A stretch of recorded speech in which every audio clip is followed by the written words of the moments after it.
எல்லா சமூகமும் இவர்களுக்கு வாக்களிப்பார்கள். இந்த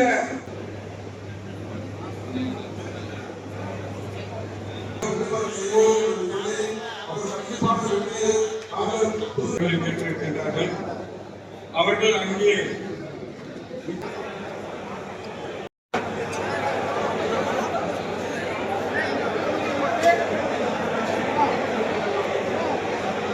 பண்ணி பலாயிரம் கோடி சம்பாதிச்சிட்டாங்க.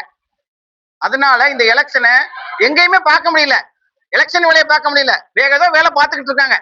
இதுக்கு எலெக்ஷனுக்கு தயாராகிட்டாங்க. எப்படி ஏதோ கொடுக்கறத கொடுத்தா மக்கள் ஏமாளி மக்கள் ஓட்டு போட்டுருவாங்கன்னு. கண்டிப்பா நம்ம மக்கள் ராமநாதபுரத்து மக்கள் முடிச்சுட்டாங்க.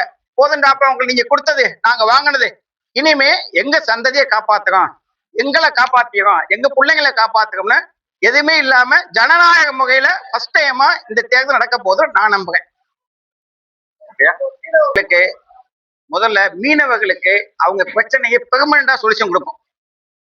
பிளஸ் அந்த அவங்க பிடிச்சிக்க மீன்களை ஃபுல்லா எக்ஸ்போர்ட், நமக்கு தேவையானது போக எக்ஸ்போர்ட் ஆகுறதுக்கு இங்கேயே குளிர்பதனை அந்த வசதிகளை அமைச்சு கொடுப்போம். பிளஸ் அந்த மீன் என்ன நம்மகிட்ட மீன் ஒரு கிலோ 50 ரூபாய்க்கோ 500 ரூபாய்க்கு வாங்கி கொண்டு அவன் எவ்வளவு பண்றான், 1,00,000 50,000 அப்படி அதோட பதப்படுத்தி அதோட மீன் எண்ணெய் எடுத்து சில இதெல்லாம் பண்றாங்க. அது நம்மளே நம்ம மீனவர்களுக்கே கொடுக்கறதுக்கு ஏற்பாடு பண்ணும்.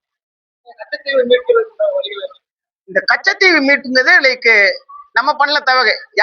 இந்த கச்சத்தீவு மீட்டுங்கிறது லைக் நம்ம பண்ணல தவறு. யார் பண்ணதப்ப ராஜீவ் காந்தி அவங்களுடைய மூதாதைகள்லாம் பண்ணி போயிட்டாங்க, நம்ம நாட்டை ஆண்டவங்க எல்லாம். அதுக்கு உறுதுணையா இருந்ததாக கருணாநிதி குடும்பம்.